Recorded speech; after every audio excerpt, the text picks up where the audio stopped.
Hello my dear students. हम लोगों ने केमिकल इक्विलिब्रिया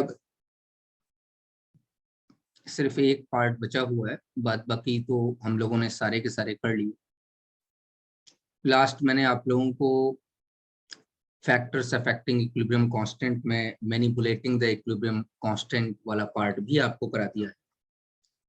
अब बात यह है कि हमारे पास जो बचा हुआ पार्ट है उसका नाम है ली चैटलर्स प्रिंसिपल। ली चैटलर्स प्रिंसिपल क्या होता है, इसके बारे में बातचीत आज हम लोग करेंगे। चलिए लेट्स स्टार्ट। और उसके बाद हम लोग आयनिक इक्विलिब्रिया की तरफ बढ़ेंगे। तो सबसे पहले आज हम जो बात करने जा रहे हैं वो ली चैटलर्स प्रिंसिपल की बात करने जा रहे हैं।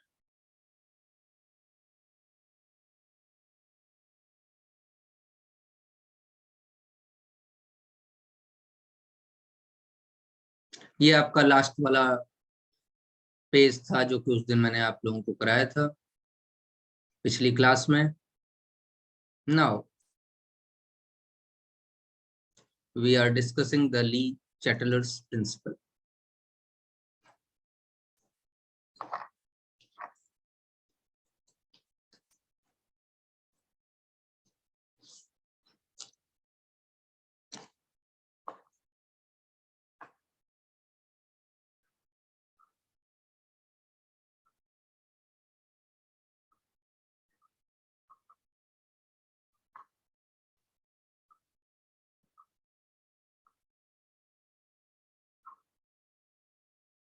सभी बच्चे हेडिंग डालेंगे ली Chatelier's principal.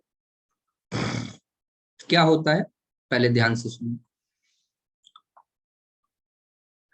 According to it,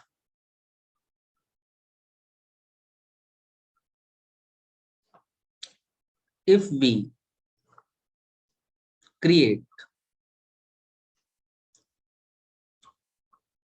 any change in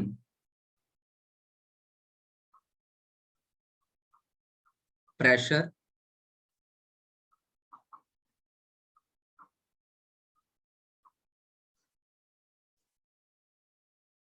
temperature or concentration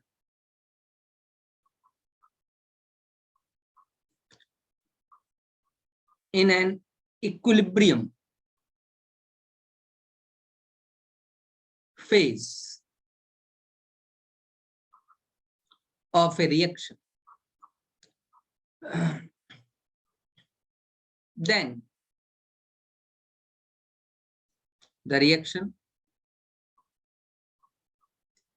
shifts in that direction so as to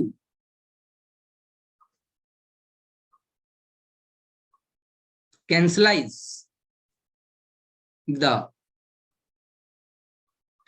effect of change, that is equilibrium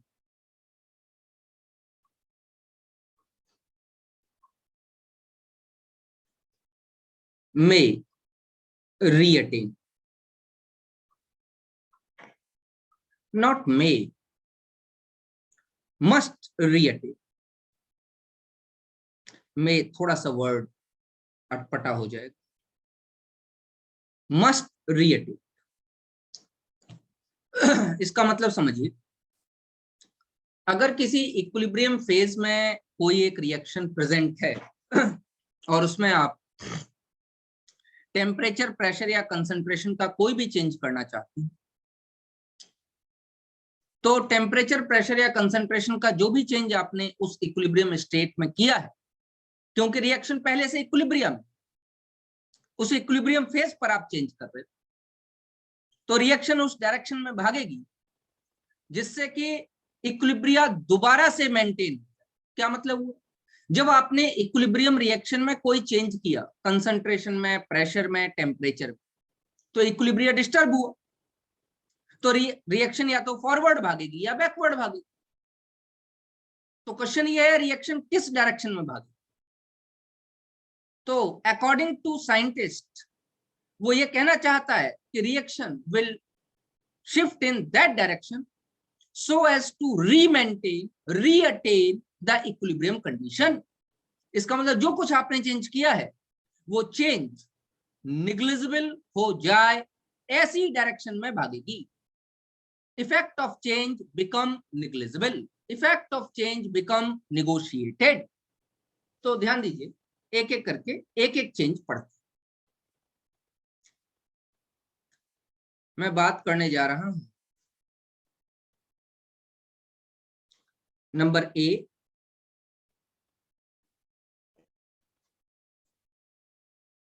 effect of change in pressure. दो ही काम हो सकते हैं, या तो प्रेशर बढ़ाओगे या pressure घटाओगे। तो rule है on increasing pressure equilibrium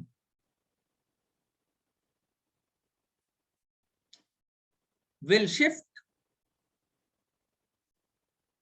in that direction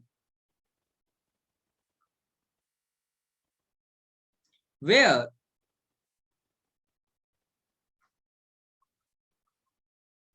volume is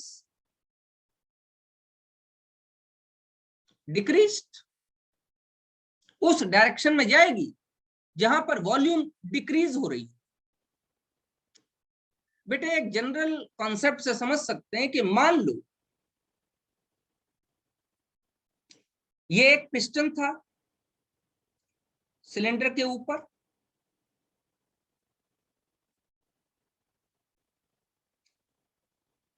ठीक है, ये पिस्टन लगा हुआ है सिलेंडर के ऊपर, और यहां पर वॉल्यूम V है, प्रेशर P है। आपने क्या काम किया, प्रेशर इंक्रीज कर दिया, ठीक है। तो अगर आप प्रेशर इंक्रीज करोगे तो ऑटोमेटिकली प्रेशर इंक्रीज करते ही पिस्टन नीचे की तरफ जाएगा। बिल्कुल पिस्टन नीचे की तरफ जाएगा, पिस्टन यहां पहुंच गया। बोलो भैया, आपने ऊपर से प्रेशर लगाया, पिस्टन यहां पहुंच। नाउ वॉल्यूम कितनी हो गई, वॉल्यूम V डैश हो गई, प्रेशर P डैश हो। अगर P और P डैश का रिलेशन ये है कि P डैश ज्यादा है, तो V और V डैश का क्या रिलेशन होगा, V डैश कम हो जाएगी। Pressure is inversely proportional to volume. बोलो भैया, मेरी बात समझ में आ गई। तो वही बात ये कहना चाहता है कि on increasing the pressure the equilibrium will shift in that direction where the volume is decreased, जहां पर वॉल्यूम डिक्रीज होगी।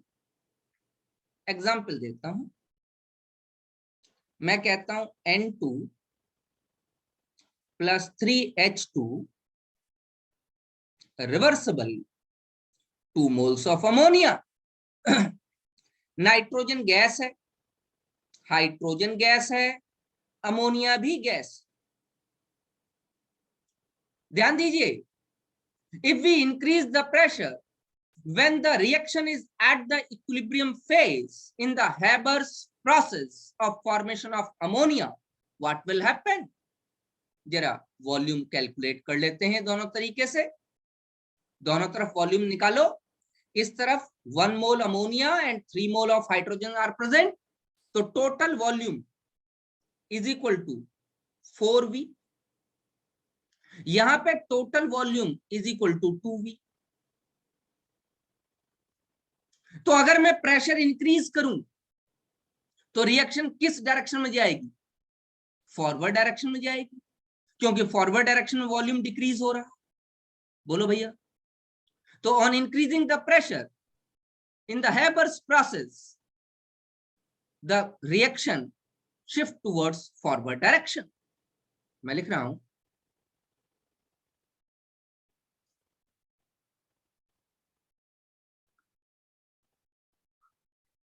on increasing pressure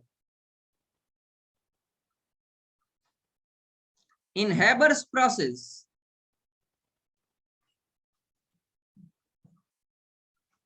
for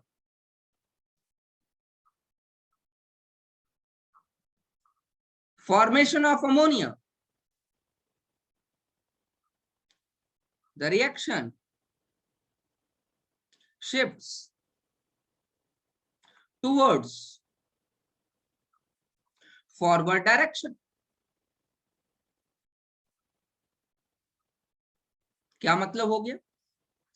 That is, increase in pressure will increase the formation या production of ammonia. Pressure की increase ammonia का production बढ़ाएगी. इसका मतलब Haber process जब आप करा रहे हैं in the formation of ammonia, तो यू नीड हाई प्रेशर. आपको मालूम होना चाहिए कि in Haber process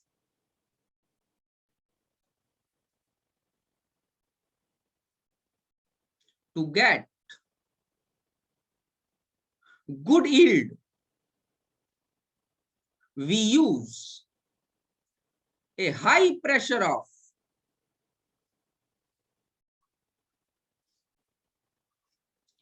about 200 atm. इतना हाई प्रेशर लगाते हैं. क्यों हाई प्रेशर लगाते हैं समझ में आ गया हो? क्योंकि फॉरवर्ड डायरेक्शन में रिएक्शन को शिफ्ट करना है, और अगर रिएक्शन फॉरवर्ड डायरेक्शन में शिफ्ट करना है तो हम लोगों को जो है वॉल्यूम का डिक्रीज देखना चाहिए. तो क्या वॉल्यूम का डिक्रीज हो रहा है फॉरवर्ड डायरेक्शन में? यस, हैबर प्रोसेस में फॉरवर्ड डायरेक्शन में वॉल्यूम का डिक्रीज हो रहा है. ठीक है, अब जरा ध्यान से देखिए क्या कह रहा हूं. एक और एग्जाम्पल ले लेता हूं. Example number 2. H2 gas plus I2 gas reversible 2HI gas. यहां net volume 1 volume hydrogen and 1 mole of iodine.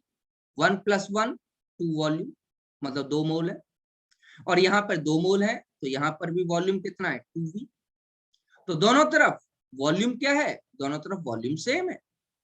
दोनों तरफ वॉल्यूम क्या है? दोनों तरफ वॉल्यूम 2V है. तो क्या प्रेशर इंक्रीज करने का कोई इफेक्ट पड़ेगा? नहीं पड़ेगा, कोई इफेक्ट नहीं पड़ेगा. तो यहां here as because no change in volume, thus no effect of pressure will take place in equilibrium.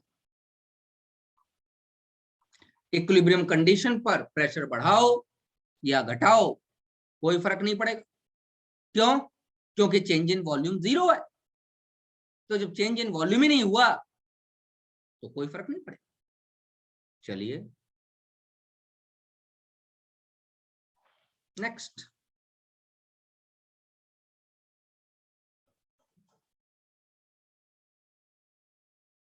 Number 2.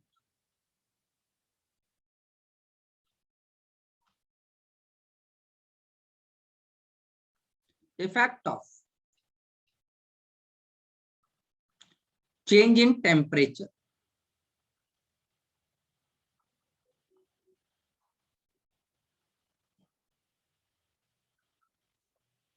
अगर मैं टेम्परेचर में चेंज करूं तो क्या? अच्छा, we have 2 type of reactions. We have 2 type of reactions. Number A, exothermic,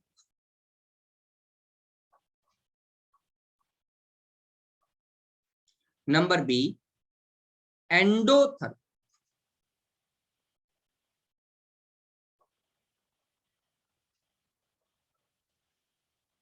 Exothermic reactions and endothermic reactions. Exothermic, heat is released.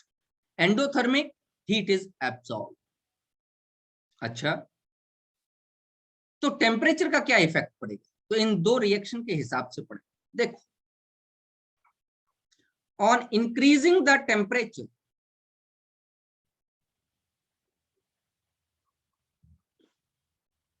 The reaction shifts towards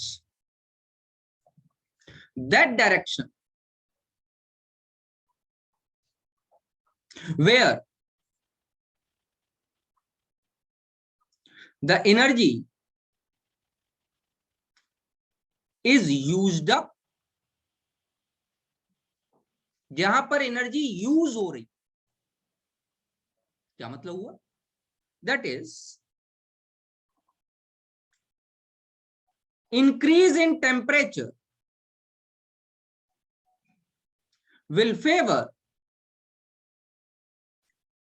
the endothermic process.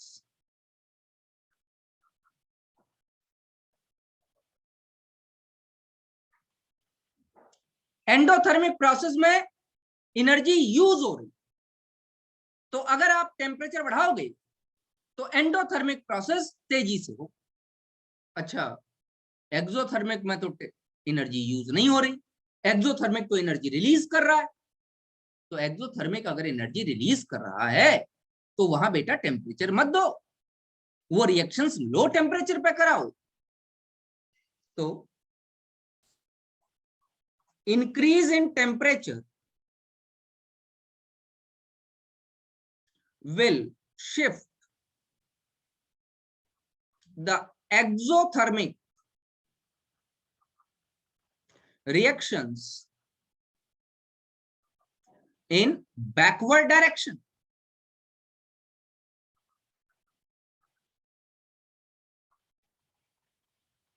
Backward हो जाएंगी। एक example देता हूं, N2 plus 3H2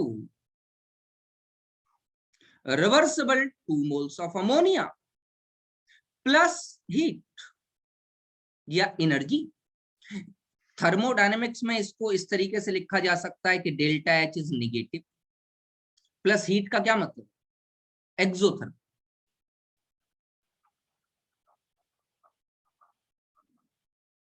that is delta H is negative, enthalpy change negative है। Negative मतलब exothermic, या plus heat लिख दो, प्लस एनर्जी लिख दो, कुछ एनर्जी रिलीज हो रही है। अगर एनर्जी रिलीज हो रही है तो for the better yield of ammonia you need low temperature और हाई टेम्परेचर। जल्दी बताइए, एनर्जी इज रिलीज्ड, प्रोसेस है एक्सोथर्मिक। अगर आप अमोनिया ज्यादा क्वांटिटी में बनाना चाहते हैं, you need the better yield of ammonia, तो कौन सा टेम्परेचर चाहिए? मैं देख रहा हूं सबके चैट बॉक्सेस, जल्दी बताइए।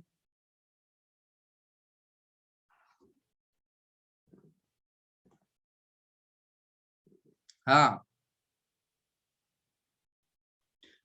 हिमांशु का आंसर बिल्कुल सही है, और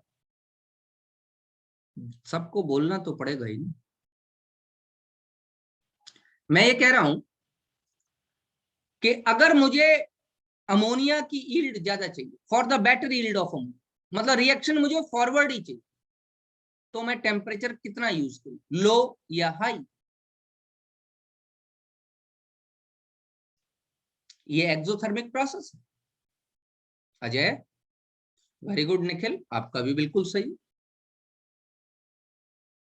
अंशिका, आयुष, अजय का भी बिल्कुल सही, अंशिका का भी बिल्कुल, अब आ गया ना सबको, जतिन का भी सही है। यूज लो टेम्परेचर, क्यों? एक्सोथर्मिक रिएक्शन है। तो फॉर better yield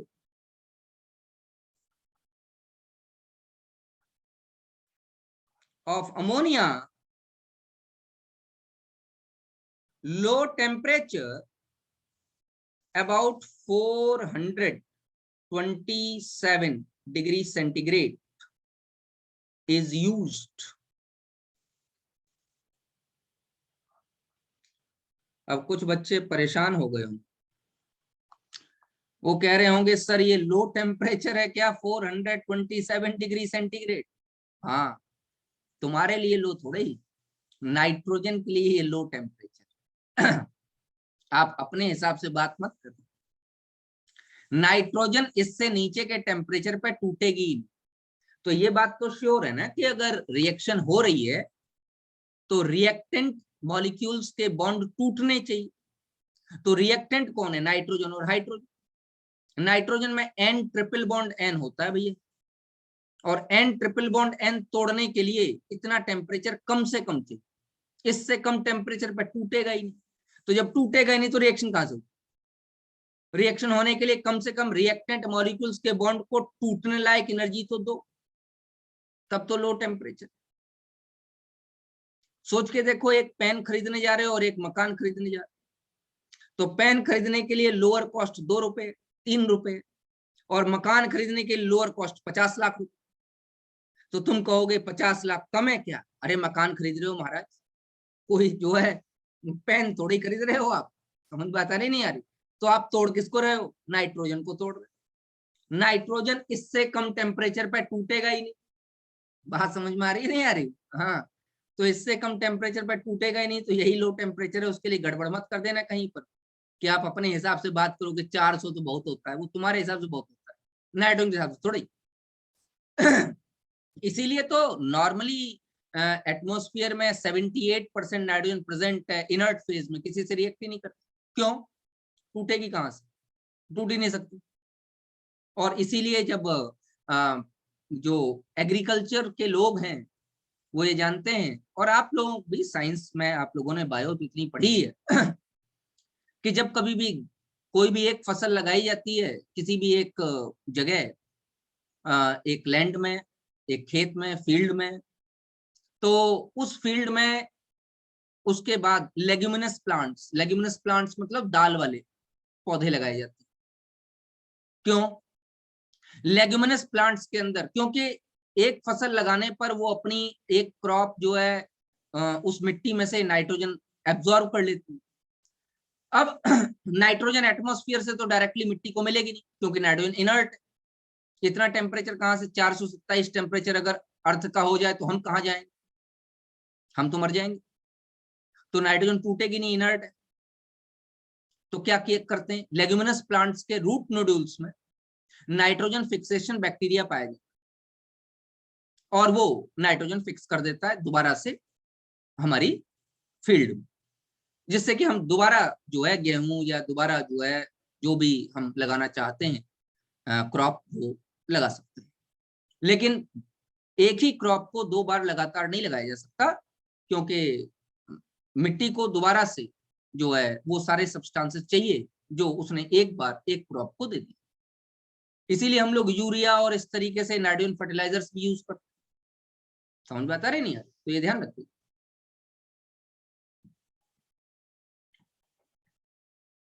अच्छा चलिए, मैं कह रहा हूं example number 2, PCl5 gas reversible PCl3 + Cl, और यहां लिख लो माइनस हीट या एनर्जी। माइनस हीट का क्या मतलब? Endothermic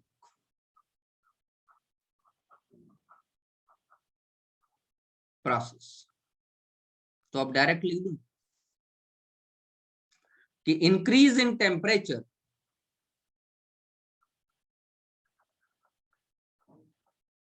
will favor the dissociation या decomposition ऑफ PCl5। क्यों? एंडोथर्मिक प्रोसेस है, PCl5 को गर्म करोगे तभी तो PCl3 और Cl2 देगा। ये भी करीबन 400 के आसपास हो, तो यहाँ 400 बहुत ज्यादा टेम्परेचर, 400। समझ में आता कि नहीं? अभी जितना ज्यादा टेम्परेचर दोगे उतनी बढ़िया रिएक्शन होगी। समझ में आता रही नहीं यार? तो जो है क्योंकि ये एंडोथर्मिक प्रोसेस है, तो यहाँ पे टेम्परेचर, भाई PCl5 तो लो टेम्परेचर पे भी टूट जाएगा, लेकिन धीमे धीमे रिएक्शन हो, टेम्परेचर बढ़ाते चले जाओ, रिएक्शन तेज होती चली जाए। तो for decomposition of ammonia to be favored, we need high temperature. Chalo. Now the third point is the effect of concentration. Effect of change in concentration. मैंने आप लोगों से एक बात कही थी, याद करो, कि इक्विलिब्रियम किसी भी डायरेक्शन से गेन हो सकता है, फॉरवर्ड डायरेक्शन से भी गेन हो सकता है और बैकवर्ड डायरेक्शन से भी गेन हो सकता है, क्योंकि रिएक्शन दोनों डायरेक्शन में जा रही है। तो आप ये तो कभी मत कहना कि कंसंट्रेशन चेंज किसका, किसी का भी, चाहे रिएक्टेंट का चाहे प्रोडक्ट का, जिसका तुम चेंज करना चाहो, बढ़ाना चाहो घटाना चाहो, वो आपके हाथ। तो ध्यान दो, on increasing the concentration,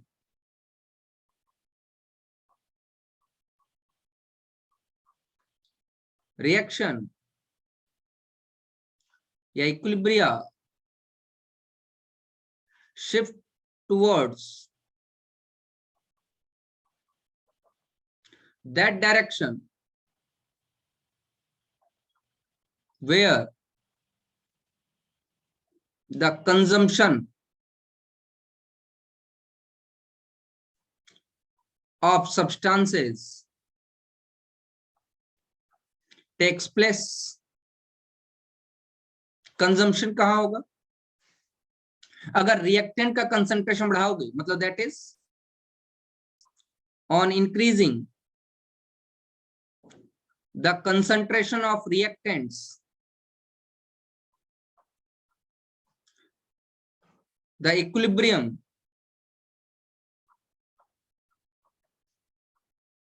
will shift in forward direction. क्यों? रिएक्टेंट यूज होके, रिएक्टेंट रिएक्ट करके प्रोडक्ट बना रहे, तो रिएक्टेंट का कंजम्पशन कहां हो रहा है? फॉरवर्ड डायरेक्शन में। इसलिए अगर आप रिएक्टेंट का कंसंट्रेशन बढ़ाते रहोगे तो इक्विलिब्रियम हमेशा फॉरवर्ड डायरेक्शन में शिफ्ट होती रहेगी। अच्छा, दूसरा कर लो, ऑन इंक्रीजिंग द कंसंट्रेशन, ये पढ़ लोगे ना बेटा, कंसंट्रेशन लिखा है, concentration of products, the equilibrium will shift in backward direction.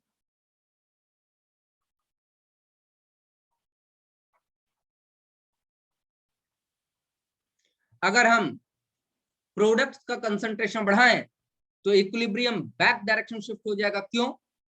Product कहां यूज होंगे? डिकम्पोज होके रिएक्टेंट बनाएंगे या ऐड होके रिएक्टेंट बनाएंगे। प्रोडक्ट से रिएक्टेंट बनेगा, रिएक्टेंट से प्रोडक्ट बनेगा। तो अगर आप रिएक्टेंट का कंसंट्रेशन बढ़ाओगे तो रिएक्शन फॉरवर्ड जाएगी, अगर आप प्रोडक्ट का कंसंट्रेशन बढ़ाओगे तो रिएक्शन बैकवर्ड। मेरी बात समझ में आ रही है? जल्दी बताइए। तो इसमें कोई बहुत बड़ी बात नहीं है, इसमें तो समझ में आ जाना चाहिए। चलिए,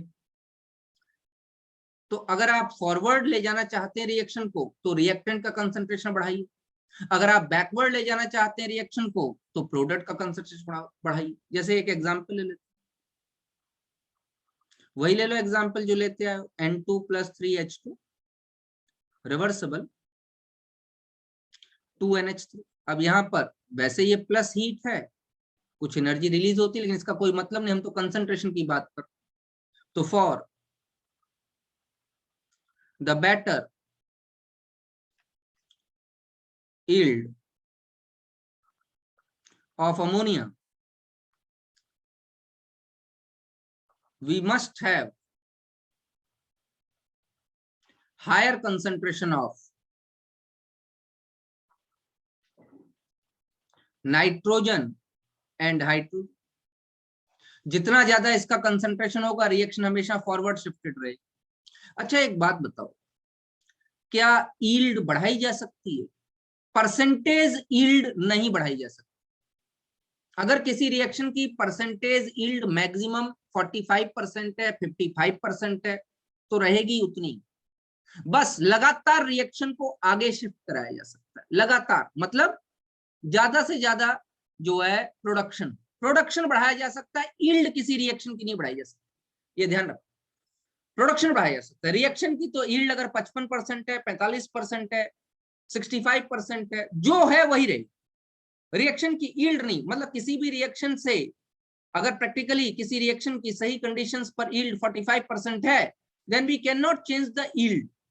हम यील्ड चेंज, परसेंटेज यील्ड किसी भी रिएक्शन की चेंज नहीं कर सकते, वो उतनी ही रहेगी। आप कैटलिस्ट डाल दो तो भी नहीं चेंज कर सकते। चलो एक और इफेक्ट पढ़ लेते हैं।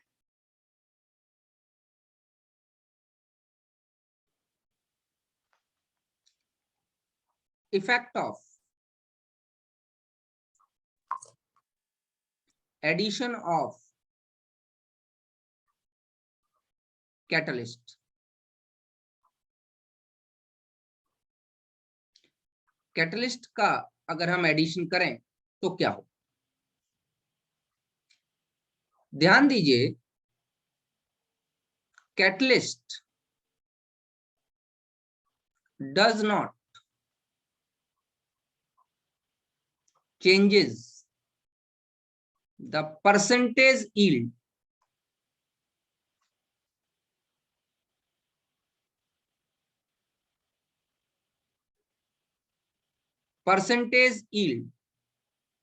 of the reaction. It only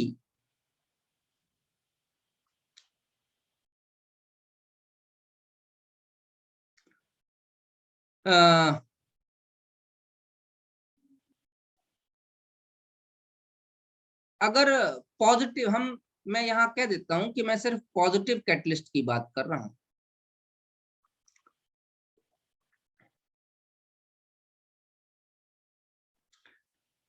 ये लिख दो, altars the rate of reaction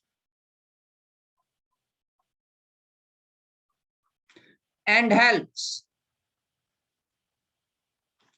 to maintain the equilibria faster। ये थोड़ा समझने वाली बात है भाई। निगेटिव कैटलिस्ट भी हो सकता है। अगर निगेटिव कैटलिस्ट होगा तो रेट ऑफ रिएक्शन को डिक्रीज कर देगा, इसलिए मैंने वर्ड यूज किया अल्टर।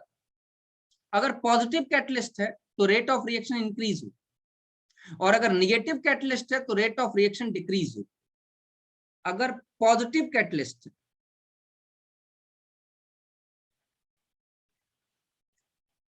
तो रेट ऑफ रिएक्शन मतलब फॉरवर्ड रिएक्शन इंक्रीज हो गई, और अगर निगेटिव कैटलिस्ट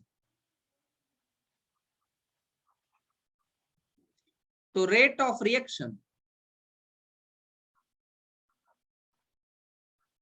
डिक्रीज हो। ध्यान देना, अगर पॉजिटिव कैटलिस्ट हम डाल रहे हैं तो कैटलिस्ट कभी भी परसेंटेज यील्ड को तो मैंने पहले भी बताया कि कोई भी बढ़ा या घटा नहीं सकता। परसेंटेज यील्ड तो जैसी की तैसी रहेगी जिसकी भी। बस होगा क्या, जहां रिएक्शन 8-9 घंटे में हो रही थी वहीं रिएक्शन 2 घंटे में हो जाएगी।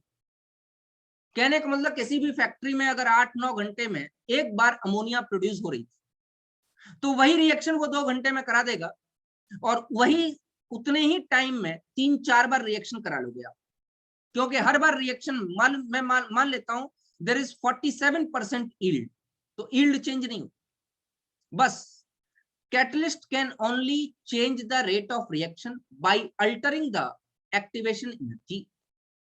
अब ये थोड़ा सा एक्टिवेशन एनर्जी आप लोगों के लिए थोड़ा वर्ड कॉम्प्लिकेटेड है, क्योंकि ये क्लास 12th में केमिकल काइनेटिक्स का वर्ड है। मैं कोशिश करूंगा अगली क्लास में आप लोगों को एक्टिवेशन एनर्जी समझाने की। एक्चुअली कैटलिस्ट जो है बिल्कुल ही डिफरेंट थिंग है। वो रिएक्शन का पाथ चेंज कर देता है और रिएक्शन को के रेट ऑफ रिएक्शन को या तो इंक्रीज करता है या डिक्रीज करता है। और ये करने का काम तभी हो सकता है जब वो एक्टिवेशन एनर्जी को अल्टर। अब ये क्या होती है एक्टिवेशन एनर्जी, ये नेक्स्ट क्लास में मैं आपको बताता हूं कि एक्टिवेशन एनर्जी को कैसे अल्टर करता है। It is a important fact, ध्यान रखना इस बात।